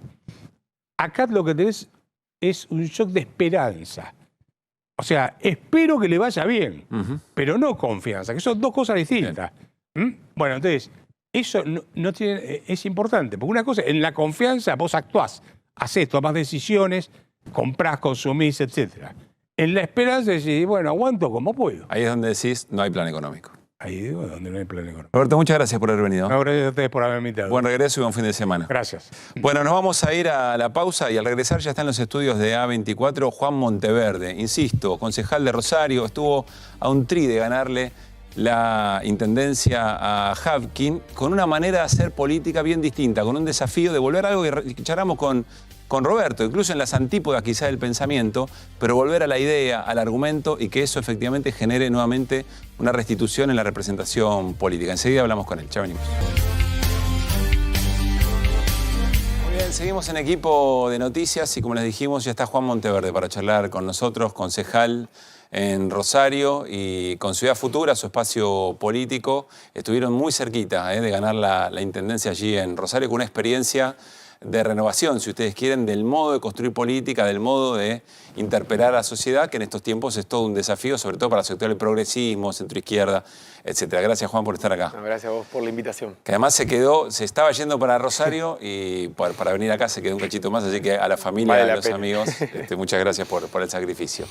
Recién estábamos charlando con Roberto Kachanowski en el comienzo, una cosa interesante, es el lugar del debate, el debate político, en un momento en el que, bueno, en televisión cuesta a veces, ¿no? Tener los tiempos como para elaborar un argumento frente a una sociedad que está muy disgustada, muy enojada con la política. Ni hablar las redes sociales que hoy dominan, que son 3 o 4 frases que tienen que ser muy rimbombantes, muy de impacto. Los diarios escritos cada vez venden menos. ¿Cómo están pensando esto? ¿Cómo están pensando el modo de llegarle a la sociedad de una formación política nueva que necesita sí o sí de discutir ideas? Porque no tienen la emocionalidad o la emocionalidad violenta como parte de la construcción de la política. A ver, creo que, como vos decías, nosotros tuvimos una experiencia en Rosario de un partido político nuevo como es Ciudad Futura, que nosotros lo fundamos de cero, que se juntó con los mejores sectores del peronismo, con lo mejor de los movimientos sociales, con distintos actores que dijimos, che, acá si no construimos una fuerza política distinta, va a ser muy difícil esta ola que viene de frente que no nos lleve puesto. Digo, y tuvimos un resultado en Rosario, como decía, tuvimos a 15.000 votos en una ciudad de 1 millón de habitantes, de medio de este retroceso general, que una fuerza nueva pueda ganar nada más y nada menos que la segunda ciudad de la Argentina. Nosotros sacamos 48,5% de los votos. Digo, no maquillando nuestras ideas, no moderando nuestros discursos, sino contando lo que hicimos. Digamos, que a cada problema que nosotros vemos del sistema, intentamos construir un proyecto que muestre ahora en el presente cómo es esa sociedad que queremos para mañana, pero ahora. Digo, criticamos la educación, fundamos 2 escuelas en 2 de los barrios más peligrosos, como se le dice, de la ciudad, con los índices de violencia más grandes, y funcionan hace 10 años. Y los pibes que la escuela tradicional los expulsa, en las nuestras terminan. Tenemos espacio para producir alimentos, donde mostramos que la periferia de la ciudad puede producir alimentos cercanos, pagando un menor costo al consumidor, un mejor precio al productor y un alimento de calidad. Tenemos espacio para la cultura. Digo, esa es un poco la diferencia de nuestro espacio político. Además de presentarnos a elecciones y ocupar bancas, como en este caso me toca hoy, ponemos la mayor cantidad de nuestra energía en hacer cosas y que haciendo cosas nos podemos poner de acuerdo entre mucha más gente. Y creo que en este contexto, haber sacado tremenda cantidad de votos, habla de algo que para mí es fundamental y no está lo suficientemente debatido. Yo no estoy de acuerdo con esta idea de la sociedad se derechizó. Que de repente en la Argentina hubo un viraje ideológico y un montón de valores que estaban arraigados en nuestro pueblo de repente no sirven más. Digo, la marcha universitaria claramente mostró eso. Digamos, que hay un montón de valores que la sociedad los sigue defendiendo. Yo, en cambio, creo que no hay un proceso de derechización, sí hay una crisis de representación política muy profunda. Y esos 2 diagnósticos te llevan a actitudes diferentes. Si el problema es que la sociedad se derechizó, la responsabilidad no es de la política, es de la sociedad. Entonces, ¿qué hace la política? 2 opciones. O me derechizo junto con la sociedad, o me preparo para perder elecciones. En cambio, si lo que yo veo es que hay una crisis de representación, el problema es de la política, fundamentalmente de los que gobernaron. Entonces, si el problema de los que gobernaron, que la gente dejó de creer por lo que hicieron, entonces de lo que se trata es de hacer las cosas de otra manera, porque hoy se está discutiendo hasta cuánto llega la tolerancia social al proyecto de Milei. Que todos sabemos que es un proyecto que ya fracasó en Argentina. Digo, con las mismas recetas, pretender resultados diferentes, la verdad, no tiene mucho sentido. Ahora, yo creo que el problema no es cuándo fracasa Milei. Porque ponemos que por distintas razones Milei mañana se va. El problema sigue ahí. Porque el problema no es Milei. Milei es emergente de un problema. Entonces me parece que los proyectos políticos que pretendemos, en nuestro caso, gobernar la ciudad de Rosario, pero también construir un proyecto generacional diferente, que cambie la cultura política para en algún momento gobernar la Argentina. Bueno, tenemos que ser muy autocríticos con lo que nos llevó a un país como la Argentina, con su cultura política, somos un pueblo que debate mucho, no somos un pueblo despolitizado, tener un presidente que se reivindica anarcocapitalista. Digo, hoy ya hasta parece gracioso, pero nos preguntaban hace 1 año y medio si eso era posible en nuestro país y decíamos que no. No, claro. A ver, muchísimas preguntas. Primero, ¿cómo haces para trasladar? Porque vos decís, el secreto de nuestra manera de llegar a la sociedad es lo vivencial. Es decir, observaron nuestra práctica, vieron qué pasaba con el modo en que trabajamos educación, en la producción de alimentos, etc. ¿Cómo haces para llevar eso? Ni siquiera te digo a lo nacional. ¿Cómo lo haces para trasladarlo a la provincia? Porque el resto de los sectores está más ganado por el prejuicio de lo que significa la política en términos generales que por poder vivenciar lo que ustedes van construyendo en territorio. Mira, justo recién venimos una charla con Rita Segato y con el ministro de Seguridad de la provincia de Buenos Aires para discutir una estrategia integral de seguridad. Yo estoy convencido que si de nuestro campo, del campo popular, de la izquierda, del progresismo, el campo crítico, como le llama Rita Segato, no tenemos una política integral de seguridad, nos tenemos que olvidar de gobernar América Latina porque es el principal problema que tienen hoy todos los países y las grandes ciudades. De hecho, creo que es lo que va a poner en jaque a la democracia. Y yo decía que hay algunos autores que dicen que para cambiar las cosas hacen falta 3 elementos. Primero, una crítica del presente, saber el diagnóstico. ¿Por qué estamos como estamos? En eso hay mucha gente. Vienen a los programas de televisión, todo el mundo cuenta lo mal que estamos, en este gobierno, en el anterior, lo mal que hacen los otros las cosas. Esto está lleno. Es el primer elemento que se necesita. El segundo elemento es un horizonte deseable de futuro. Es decir, bueno, ¿cómo es esa sociedad que no es esta, que yo quiero, que deseo? ¿Cómo deberían funcionar las cosas? Una utopía. Sí, es esto. Bien, de eso hay menos gente que pueda hacer decir, che, esta es una... Pero hay gente. Ahora, el tercer elemento es cómo uno, este presente que tengo, con ese futuro que necesito de manera creíble y que alguien me cree. Bueno, de eso no hay casi nadie. Entonces, ¿cómo hacemos para eso? Materializando esos pedacitos. Si no, es no una sociedad maravillosa de la noche a la mañana. Pero es decir, el problema del narcotráfico en una ciudad como Rosario que cuadruplica la tasa de homicidios. Bueno, nosotros teníamos un plan concreto de acción para la ciudad, que si ganamos la intendencia la poníamos en marcha. Si nosotros mostrábamos que un problema tan complejo, de los más complejos, se podía resolver, a lo mejor la gente que no nos había votado, o que nos miraba diciendo, che, la verdad que este proyecto ideológicamente va a empezar a escuchar. Mirá cómo lo resolvieron en Rosario, o mirá los avances con esta manera de hacer las cosas. Va a empezar a ver, no hay nada más convincente que un hecho materializado. Ni el mejor discurso político, ni el mejor discurso académico puede convencer al que tiene una cantidad de prejuicios en una sociedad que cada vez está más individualizada y donde cada vez nos hablamos entre los que ya estamos convencidos. Si transformar lo local para ustedes es mostrar la que base de cualquier proyección. Mostrar que las cosas pueden ser diferentes. El problema es que siempre pensamos que no hay alternativa y nos conformamos con lo que tenemos. Entonces, por eso es revolucionario mostrar que las cosas pueden ser distintas. Mirá, este problema en esta ciudad, en esta provincia, no importa la escala, acá se resolvió. Hay una forma alternativa de organizar la vida en comunidad, sobre todo porque lo que tenemos fracasó. Digo, cuando nosotros nos ponemos a dar una discusión en las elecciones del balotaje, de esto de defender la democracia en abstracto, el Estado en abstracto, obviamente uno cree en el Estado presente, bla. Ahora, si uno ve que la sociedad, que la gente, que los que nos están viendo, durante los últimos años, cada vez el que podía iba privatizando cada vez más aspectos de su vida. Digo, el que puede pagar una prepaga, paga una prepaga. El que puede mandar a su hijo a una escuela privada, manda a su hijo a una escuela privada. El que puede un poco más, se va a vivir a un barrio privado. Bueno, entonces el modelo de lo público está en crisis. Entonces lo que tenemos que mostrar es que hay otra alternativa de resolver cada uno de estos problemas, que en definitiva es la vida cotidiana. La política se separó tanto de la vida cotidiana que la gente dice, los que están hablando en televisión no están hablando de mí, están hablando de ellos. Están todo el día hablando de la justicia, están todo el día hablando de si el rebote en B corta, en pipa. No están hablando de mis problemas, de que yo tengo que estar 3 horas para venir a trabajar, la gente que vive en el conurbano, 3 horas para ir, 3 horas para volver, 8 horas trabajando. ¿Y cuándo vivo? ¿Quién habla de esa agenda?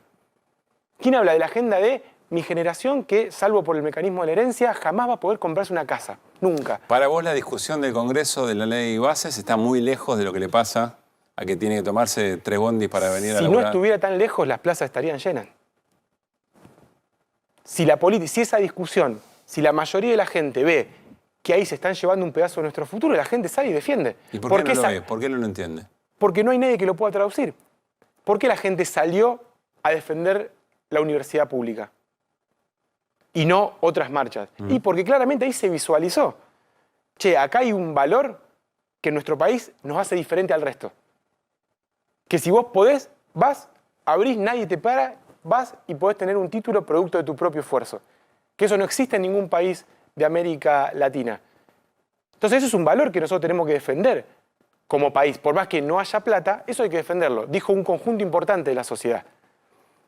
Eso es un elemento. Otro elemento, que no es menor, es que porque los sectores medios incluidos, la universidad pública es lo único público que utilizan. Y por eso salieron a defenderlo.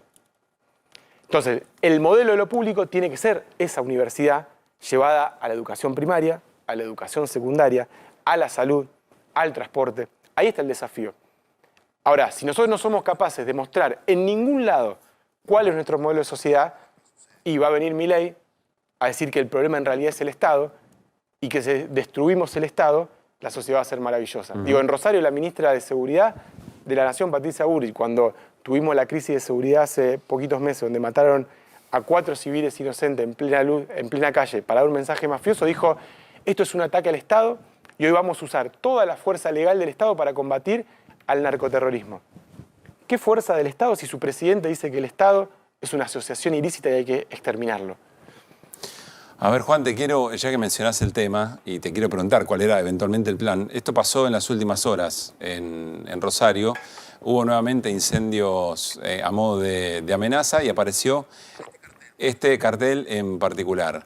Bullrich, Puyaro y Cocosioni, que es el ministro de Seguridad, háganse cargo de ese quilombo, de este quilombo y de las muertes que va a haber. Queremos nuestros derechos, dice los rosarinos. Vos lees esto, ¿cómo conjuga esto? ¿Qué está pasando primero? ¿Se están haciendo bien las cosas? ¿Dónde pones esto? Porque esto es urgente, esto lo tenés que resolver, más allá de las diferencias políticas que tengas sobre cómo tratar el tema. En tu esquema, esta amenaza, ¿dónde entra? Mira, nosotros al espacio político este nuevo que unió diferentes tradiciones políticas, le pusimos Rosario sin miedo.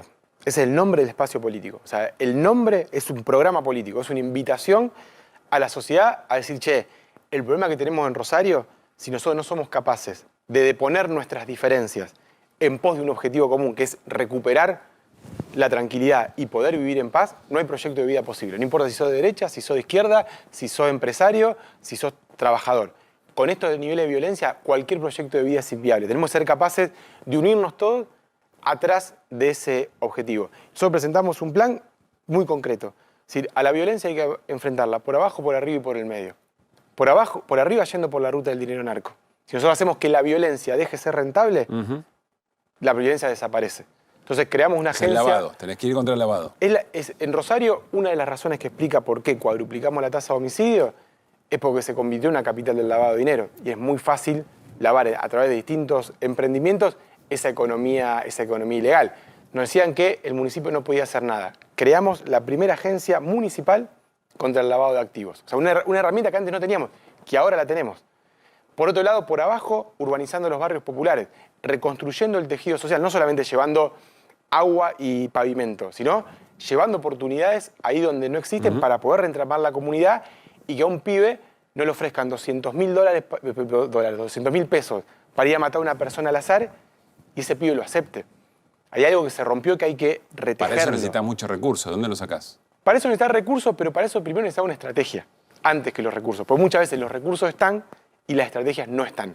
Y si algo aprendimos en estos 10 años que llevamos en Rosario de esta crisis de violencia, y no solamente nosotros, digo, la sociedad lo aprendió la política, lo aprendieron los periodistas, lo aprendieron los empresarios, es que hay que desideologizar los instrumentos. Nosotros tenemos un problema, esto Álvarez Agis lo dice siempre en términos económicos, que en Argentina sobreideologizamos los instrumentos. Entonces, las retenciones, la usó el kirchnerismo, es un mal instrumento. Otro instrumento, lo usó el macrismo, es un mal instrumento. Y la realidad es que cuando vos tenés fenómenos complejos... La reforma del Estado, por ejemplo. Lo que tenés que hacer es usar todos los instrumentos. Digo, en Rosario vos tenés que reprimir el delito, perseguir y meter en cana a los delincuentes y aislarlo para que no ordenen las cárceles, pero también tenés que reconstruir el tejido social. El problema es que en Argentina están los de un lado que solamente hacen esto y los del otro que solamente hacen esto. Porque nadie hasta ahora tiene la valentía de decir, yo asumo el riesgo de hacer una estrategia integral. Y esa tiene de las dos partes.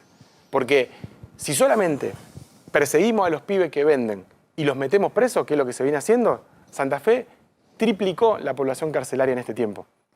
Y no se resolvió ningún problema. Se endurecieron un montón de penas y no se resolvió porque no se hizo el otro. Ahora, si solamente decimos, hay una periodista, Silvina Tamu en Rosario, que dice, el problema del progresismo con la seguridad es que hace 10 años que venimos diciendo que lo vamos a resolver con escuelas y hospitales que nunca construimos. Entonces, el problema es político. Todos los problemas tienen solución, pero necesitamos cambiar la cultura política. Melody.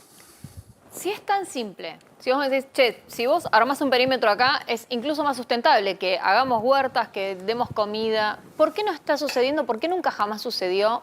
¿Qué es lo que pasa en la política? Porque vos lo que estás diciendo acá, a mí me parece espectacular todo. De pe a pa, ideal. ¿Qué pasa? Porque nunca jamás lo hemos visto planteado. Mira, no es que sea simple. Yo empecé diciendo que es uno de los problemas más complejos que lo tienen todas las ciudades.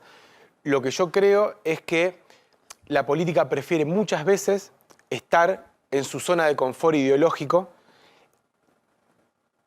¿Por qué digo que es un problema de cultura política? Porque muchos políticos piensan en sus carreras individuales y en los votos como un capital. Entonces, si yo saqué X cantidad de votos con un perfil ideológico y uso una herramienta del otro perfil ideológico, tengo miedo que a mí se me descapitalice mi capital político. Entonces, lo que yo creo que hasta ahora faltan en todo el campo del progresismo es un liderazgo que diga yo me banco a usar las dos herramientas y discutir con la sociedad los alcances y los límites de cada uno. Te doy un ejemplo concreto de las cosas que aprendimos en Rosario. Cuando nosotros teníamos el proyecto de la Agencia Municipal contra el Lavado de Activos, hace 10 años, nos decían que era imposible porque era una competencia nacional, que si no reformaba la Ley de Seguridad Interior no se podía. Nosotros insistíamos que sí, porque nosotros no podemos decirle a un banco que nos dé la información de alguien, pero esa plata viene y para lavarse tiene que hacer un edificio que es un permiso municipal. Para abrir un restaurante o un hotel, el permiso es municipal. Entonces ahí tenemos la herramienta. Uno de los principales obstáculos era el sector privado, que decía esto es un palo en la rueda que nos quiere poner el Estado, pidiéndonos más cosas, y esto frena el desarrollo de la ciudad. Pasaron tantos años, todos aprendimos, y en la última vez vino el sector privado a decir, che, lo que me está pasando es que yo no tengo capacidad, cuando vi un inversor, de saber si esa plata que viene, por ejemplo en negro, es producto de la evasión impositiva de la soja o es del narcotráfico. Entonces, hoy me doy cuenta que esa herramienta la necesito y que no es un palo en la rueda, sino que puede ser una herramienta que me brinda el Estado para saber si mis inversores no me están trayendo plata sucia a mi negocio. Digo, ¿ahí qué pasó? Hubo un cambio en la cultura. Dos sectores que estábamos como enfrentados, de un lado el sector privado que quería menos Estado y también prejuicios de nuestro lado, decir, no sé, todos los constructores son tal, que no es así.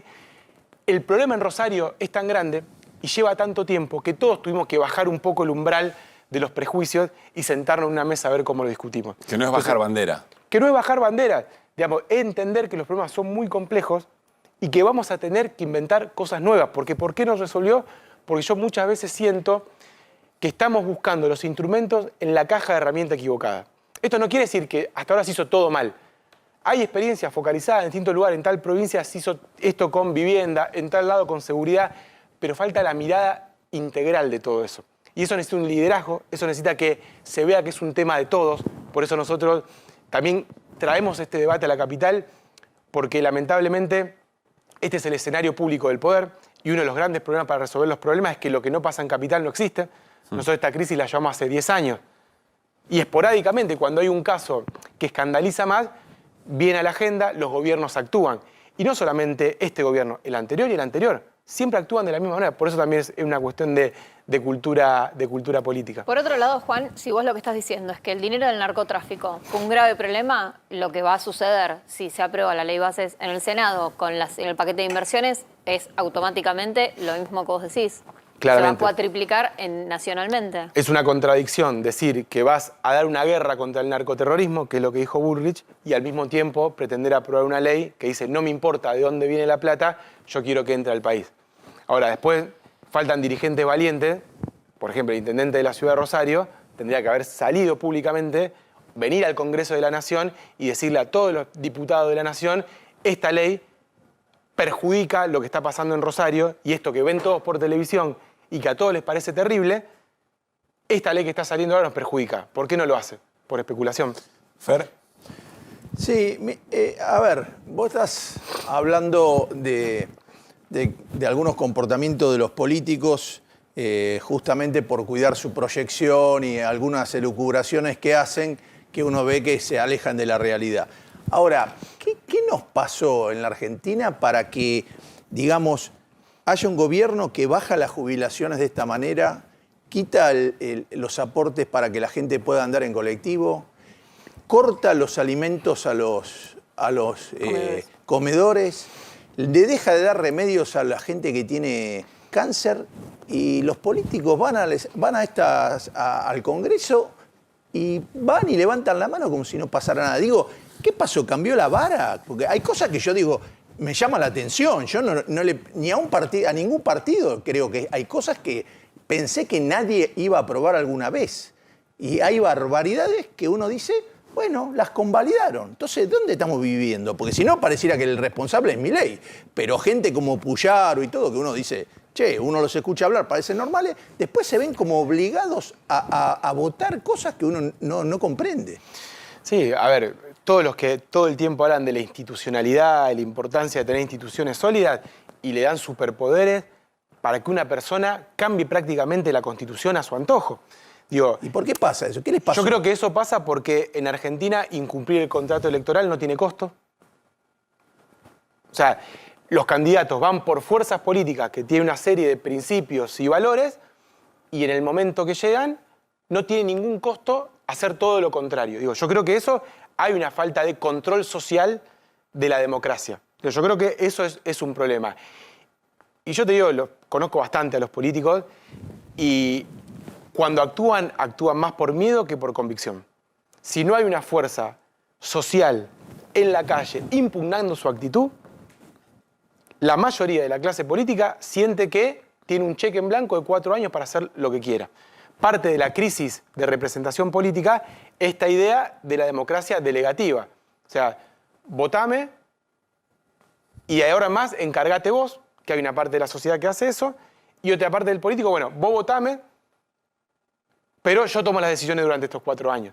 Y no hay ningún ida y vuelta entre el dirigente y la sociedad para ir tomando decisiones en conjunto, digamos, de alguna manera. Por eso yo hablo tanto de la cultura política, que el problema está en la cultura política. No solamente un gobierno que fracasó, hay una forma de construcción política que es la que no tiene respuesta a este nivel de heterogeneidad de la sociedad. A ver, yo digo que la sociedad no se derechizó, pero sí es real que hay un proceso de individualización. Digo, el neoliberalismo permeó en todos los aspectos de nuestra vida y nos volvió insensibles. Porque si no, cuando nosotros vemos que un jubilado cobra lo que cobra, no, pero le sacaron plata en 3 meses. Inmediatamente salgo a la calle a pelear por todo. Digo, pero también este sistema donde el neoliberalismo, porque además, que esto también es una crítica a los gobiernos más parecidos a lo que uno piensa, que es la cuestión de trabajar en la sociedad siempre. Que eso el neoliberalismo lo hace muy bien. Gana y pierde elecciones, está en el Estado y está fuera del Estado, pero trabaja todo el tiempo en la sociedad. No es que Milei convenció a la sociedad de que el Estado es como una casa, que no hay plata. Eso es un sistema de valores y de ideas que trabaja todos los días con periodistas, en la escuela, con fundaciones, con libros, para instalar un sentido común. Lo hace todo el tiempo la sociedad, esté en el gobierno o no. De nuestro lado, parece que se pierde una elección y cada uno se va a su casa a esperar el próximo turno electoral. Si nosotros no trabajamos en transformar a la sociedad, va a ser muy difícil, no solamente ganar elecciones, va a ser muy difícil transformar de raíz a la Argentina, que es un país que tiene todo para salir adelante, pero sin embargo hace más de 15 años que estamos en un laberinto del que no podemos salir. Juan, última. Cuando hablas de lo nuevo, a mí se me viene muy rápido la definición de Axel Kicillof de nuevas melodías. Cuando Axel Kicillof dijo nuevas melodías, se armó un lío interno tremendo, porque significaba de alguna manera en dejar de lado todo lo que había construido un montón de años, que para ese sector de la sociedad y de la política había sido casi el lugar a llegar, digamos, ¿no?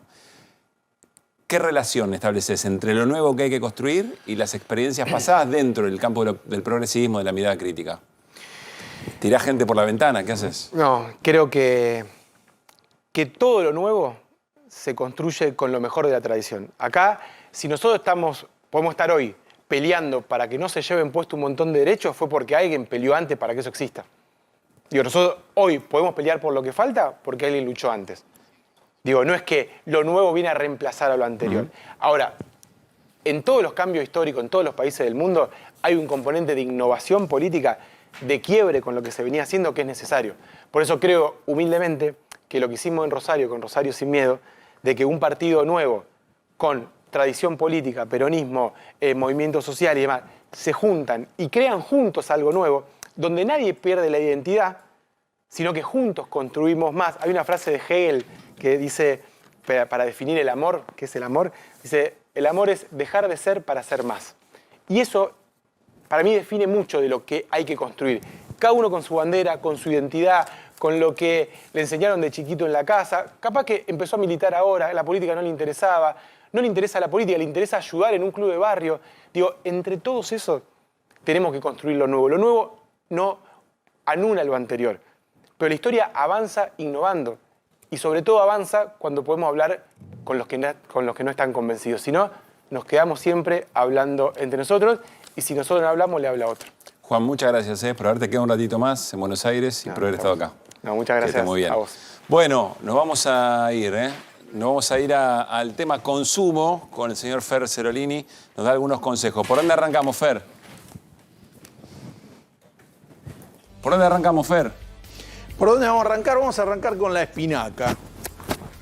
A ver, vamos a ver algo de la espinaca.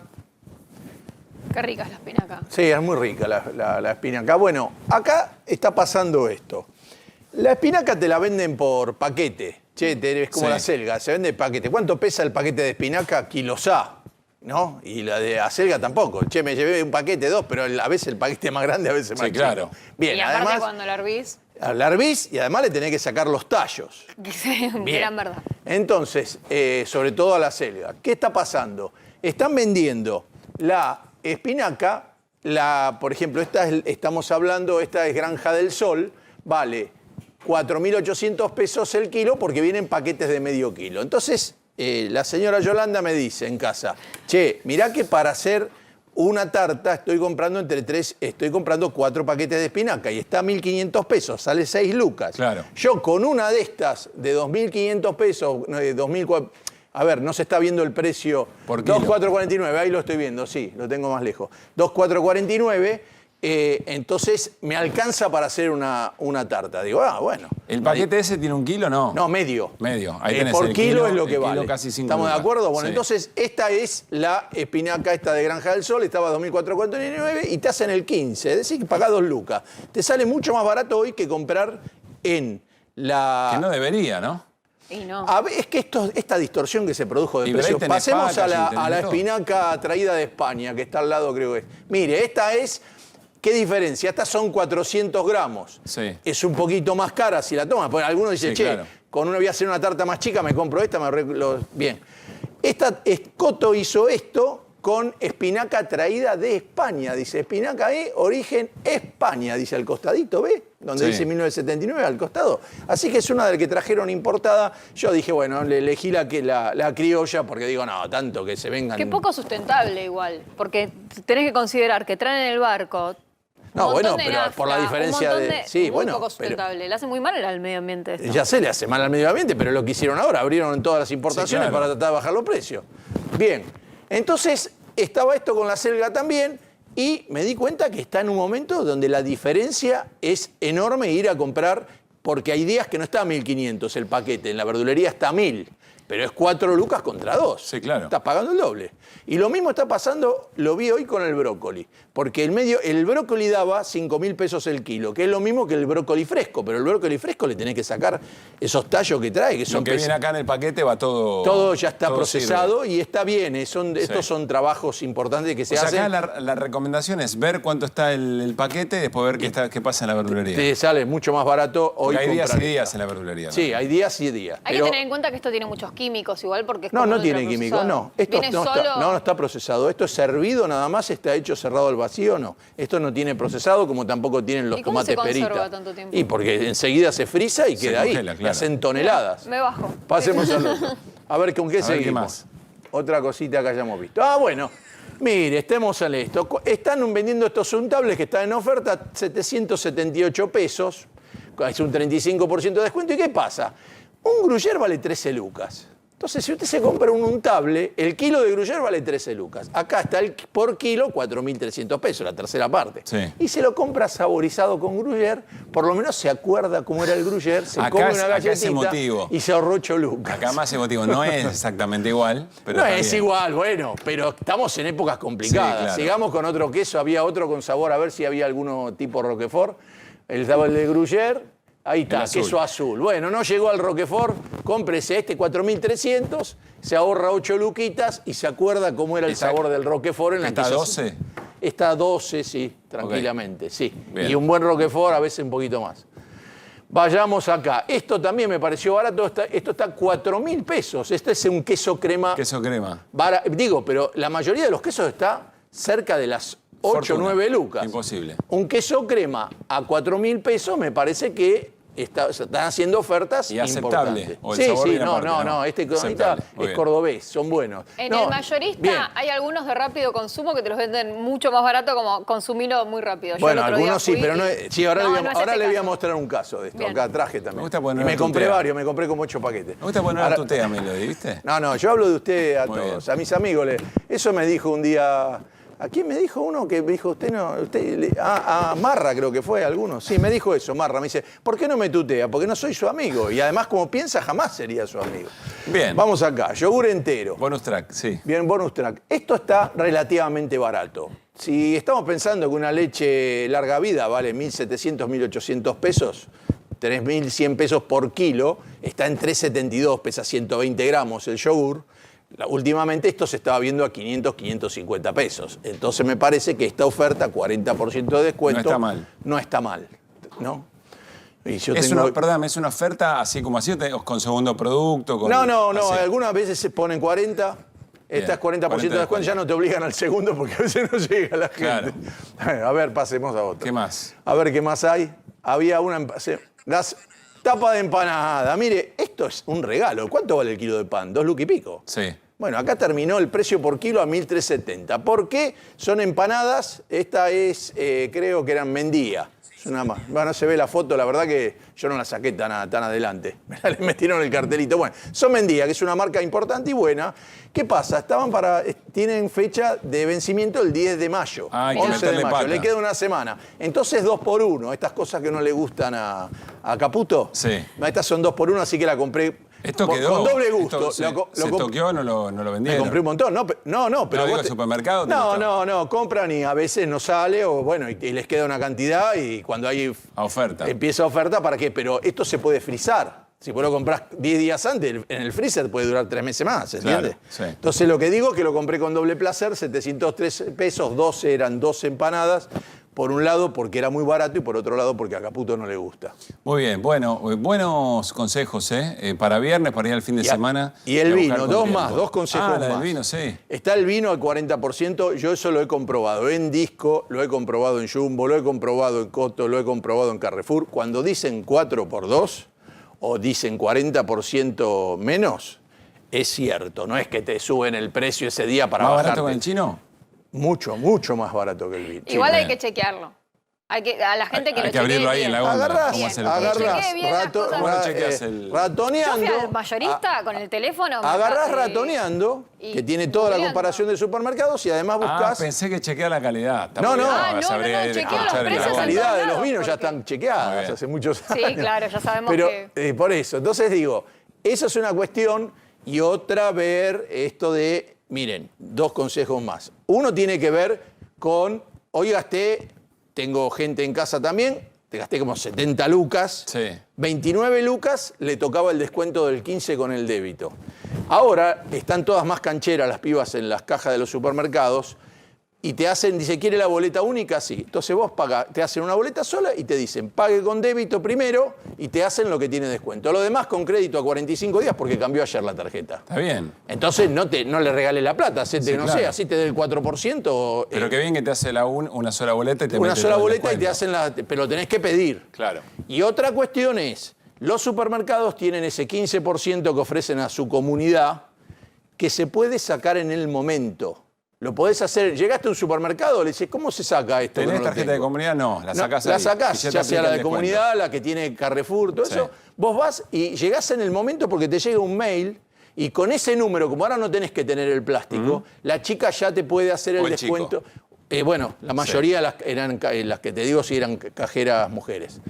Te hace el descuento en el momento y si estás haciendo un gasto de 80 o 100 mil pesos, a veces son 1.500, son 15 mil pesos. Sí, sí, todo suma. Entonces, la verdad, yo el otro día vi un dijiste hombre y dijo, ¿se puede hacer ahora? Se puso a hacerlo y a los 10 minutos, y yo lo he hecho también. Así que esa es una recomendación, y siempre usen estos días que cambia la tarjeta, use la tarjeta que pasó al mes siguiente. Bien, ¿no? gracias. Los 0 tips de viernes. No, porque las veces que fui a los mayoristas me di cuenta que los supermercados bien vistos tienen mejor precio que los mayoristas. Debe haber mayoristas reales, pero estos que dicen mayorista, vaya y qué sé yo, en una época sí había diferencia, ahora no. 0 tips de viernes vienen muy bien para hacer las compras el fin de semana. Nos vamos hacia el lunes, pasamos demasiado rápido, hay que disfrutarlo el fin de semana, pero igual empecemos a bichar a ver qué pasa, porque ahí se habla de asambleas, de paro de transporte. ¿Cuál es? Clarifiquemos un poco el tema, Melody. Así es. Yo no te quiero arruinar el fin de semana porque parece que Cero es el bueno y yo soy la mala, pero no. Va a haber el lunes 6 asambleas impulsadas por la CAT. ¿Qué es la CAT? Es la Confederación Argentina de Trabajadores de Transporte. Colectivos y trenes van a funcionar bien, pero de 8 a 11...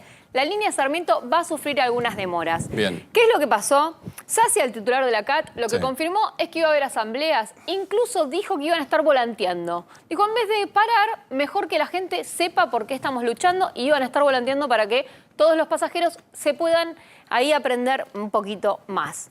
Sindicatos de transporte sí se adhieren, por lo que por 24 horas, subtes aeronáuticos van a estar afectados, portuarios y transporte también de camioneros. Va a haber cositas, porque también depende de cada asamblea. Va a ser un poco más dificultoso, por supuesto, y además la asamblea a veces puede tener otra intención, pero no es un paro de todo el día de estos transportes en particular. Sí me parece que va calentando motores por una discusión, presiona también sobre el Senado. En el fondo también está el tema de ganancias como un tema muy, muy importante. Sí, en el tema de los trenes también que hay como una planificación para despedir de cantidad de efectivamente, gente, sí, son muchas y han cortado las frecuencias de forma importante. Mucha gente que tiene que ir casi media hora antes a la parada, ahora levantarse antes. Nos contaban empresarios de colectivos del AMBA que cuando iban a la reunión, todavía no está resuelto eso, está pateado para adelante, hay una nueva reunión, ¿se acuerdan? Estamos hablando del paro de colectivos en la zona metropolitana. En esa discusión sobre, bueno, hay más tarifa, dice la empresa de transporte, o me das más tarifa o me das más subsidio, pero yo el costo para poner el coche en la calle no lo estoy... Bueno, eso con los colectivos, pero con los trenes con los colectivos. Ahora, ¿qué es lo que le dice? Por eso lo digo como el ejemplo. Lo que cuentan es que el gobierno le dice, y bueno, empeorá el servicio. Sí, bueno. Es decir, echa gente, eventualmente, hasta el plantel que puedas pagar, o tener menos colectivos en la calle. Entonces empieza a demorar y se viaja peor. Sí, que ya está funcionando menos. O sea, ya hoy tomarse un colectivo en la capital federal, por lo menos que es donde yo tomo colectivos, ya está complicado. Adorni lo que confirmó fue que iba a haber medidas contra quienes impulsen los paros. ¿Cómo? Que iba a haber medidas contra quienes impulsen los paros. Con este formato de asamblea no puede hacer ninguna medida. Yo no creo que se pueda. No, por eso estaban hablando del paro del 9. No, el paro puede ser. Sí, bueno, si hace a todos, no sé. Pero se van calentando motores, insisto, hacia el paro general del 9 de mayo. Bueno, nos estamos despidiendo. Que tengan buen fin de semana. ¿Se tomó en serio el Lecher lo de faltar el cumpleaños? Claro. Y bueno. Se lo dijimos medio que tenía el día. Con la ley base se acaba todo. Que se Yo justo cumple el 5 de marzo. Chau, Fer, pasala bien. Buen fin de, Melody lo mismo. Y a ustedes, buen fin de semana. Nos reencontramos el lunes a las 9 de la noche para seguir haciendo Equipo de Noticias. Chau.